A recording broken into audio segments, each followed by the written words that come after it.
Hello everybody, this is Tracy Markley again from Tracy's Personal Training, Pilates and Yoga. Also the author of 3 books, The Stroke of an Artist, The Journey of a Fitness Trainer and Stroke Survivor, Tipping Towards Balance, A Fitness Trainer's Guide to Stability and Walking, and Stroke Recovery What Now When Physical Therapy Ends but your recovery continues. And 2 more books are coming out within the next month. One is on back muscles and the power of the spine and the spinal system, and this whole trunk, and the other one is on the brain, and they should both be out in the next month. I'm excited to get those out. People have been asking for them, especially the brain one. Anyway, today I want to go over stretching the hamstrings, but I'm also going to include the hips, the quads, and the calves, because one of those things could be tight and it could be holding the hamstrings tight. So I'm going to kind of show you how it works together. But if you've already read some of my books or looked at my other videos or both, you've heard me either write or speak about fascia. You have fascia that is around the muscle spindles, around the muscle fibers. It intertwines between the muscles, and you have the ligaments and tendons, and they all kind of work together. So if for instance, if something's going on in your quad, it could affect your glute or your calf or your hamstrings or keeping something tight. So I'm going to show you a few things. First, hamstrings. They run back here. Back to your upper thighs, your hamstrings. Your calves are the lower part of your legs. You have the soleus muscle, which is the deepest calf, the deeper calf muscle, and you have the gastrocnemius. They both need stretched. Those being tight can hold your hamstrings tight, or the other way around. Sometimes you don't know which one's leading the tightness. You have the 4 quad muscles.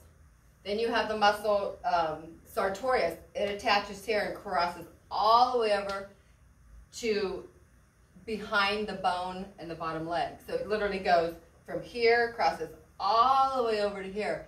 That muscle can be tight, holding your inner thighs, your quads, your hamstrings tight, etc. Then you got your glutes. And again, if you go back through my other videos, I share a lot about muscles. And also in my book, I show the muscles too. So what I want to go through today is how to stretch those hamstrings. I've had some messages from people in private and some discussions in the stroke recovery support group about stretching the hamstrings. They've been told to go stretch the hamstrings. And the thing is, there's a trick to doing it where you can actually help them to release better. And I'm going to go over some stretches, some on the floor and some in a chair, because I know some stroke survivors, or even if you're not a stroke survivor, you can't get to the floor. And that's okay. You can still stretch them without getting to the floor. So let's start with that, and then I'm going to go over a little bit about fascia and how you can loosen up your own fascia. But we'll get to this first. Okay, so if you've watched my videos and read my books, you've heard me discuss the size of a chair. So when you're sitting, when you're exercising, you don't want your hips way below your knees, and you want to sit a little higher. So I take a pad, and if, for instance, I have just a typical folding chair. I'm just going to stick my pad in here, give myself almost 3 inches higher on my chair. Now I'm lined up better for sitting. More about that in the book and the other videos, but you want to use the same concept as you're stretching. You don't want your hips and everything in bad form as you stretch, because that's not going to help you either. Okay. Hamstrings, back of the legs. I'm going to sit so hopefully you can see me. I move up to the front of my chair a little bit, walk my legs out. I straighten my legs out. I don't hold everything tight or lock the kneecaps so tight that it's straining anything, nor don't stress your neck. Don't put your arms up in your neck and reach out. Shoulders are out of your ears, like I discussed in everything else, the books and the videos. I put my hands here gently to support myself. Reach forward from your hips. Now you may just go right here. You may have to put your arms behind you and just kind of reach this way. But try not to collapse and round into it, because you're not going to hit the hamstrings as much that way. So another tip, don't put your hands on your kneecaps and push, because your kneecaps don't bend backwards, and that's not going to help you. But if you're having spasticity in the leg, it may help you to push it some, but just be careful. But that's a different story. So anyway, hamstrings. Lean here, take yourself forward, and keep my abs engaged. Be in good form. Imagine you're bringing the top of your hips up and out to the top of your legs. I can rest here and push further down, or if I can go further down, I start doing it with my toes towards me, hold it 15 to 30 seconds. I come back up, and then I point my toes. Changing the position of my feet will change the sensation of the stretch. Then I'll go down again. And again, when you're doing this, you don't want your shoulders and your neck. Your hands are just gently guiding you because you don't want to do unsupported spine stretching. So, and by chance you've had a stroke and you only use one arm, try to work with that, or have someone with you, or just kind of guide yourself leaning forward from your chair, just as long as you're touching something to support you so you're safe.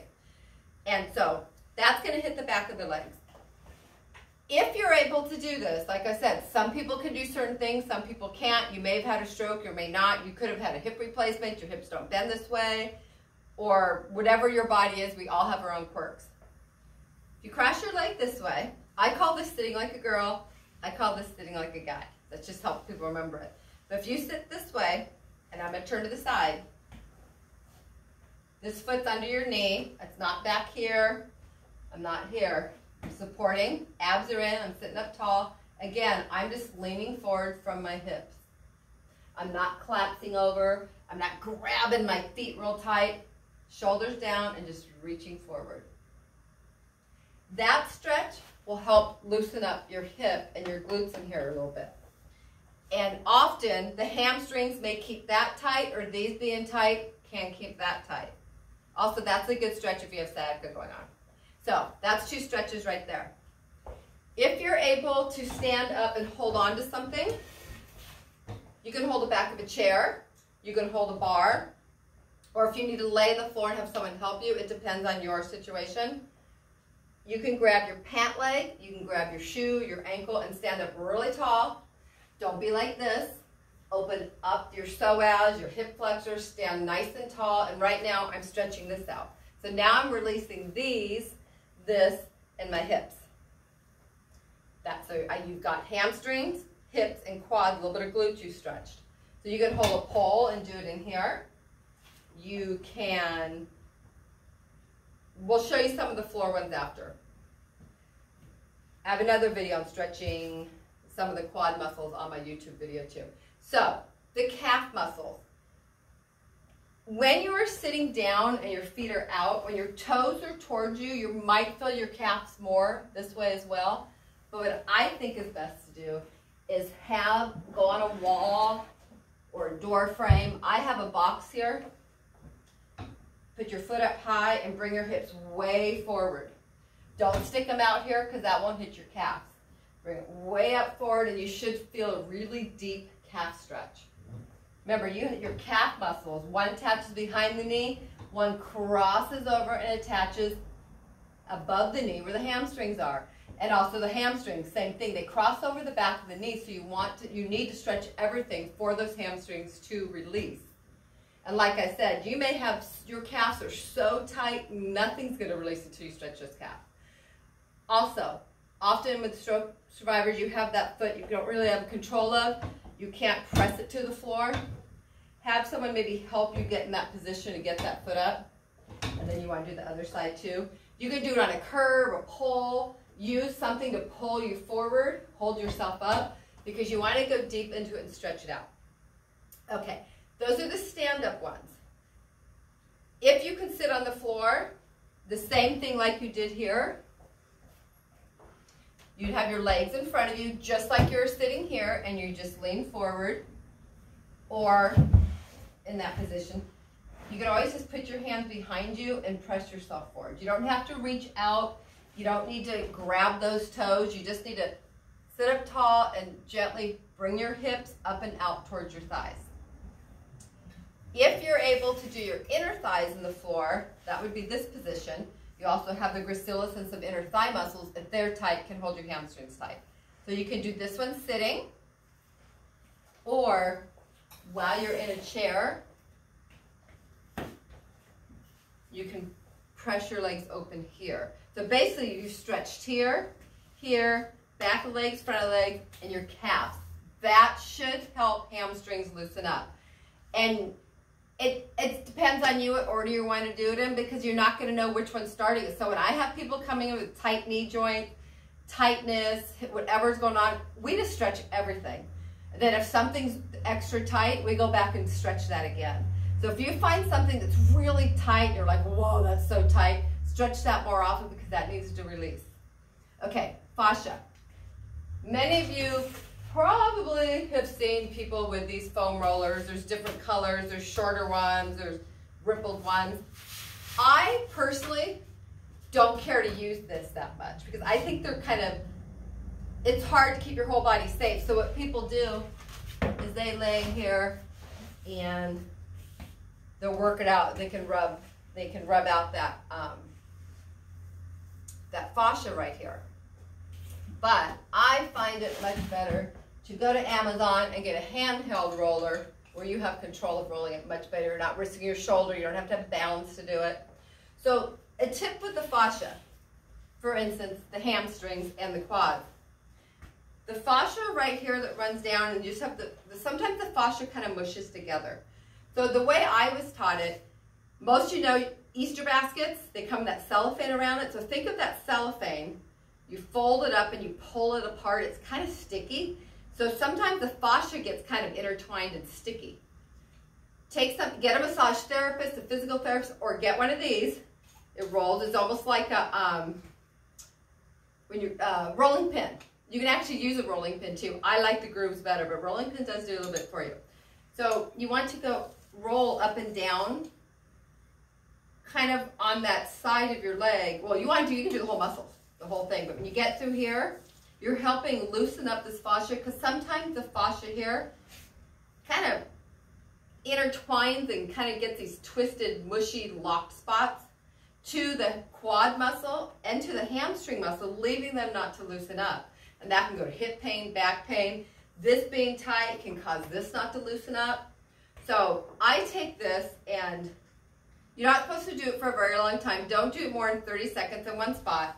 Just kind of roll it, not extra hard, but you're massaging it.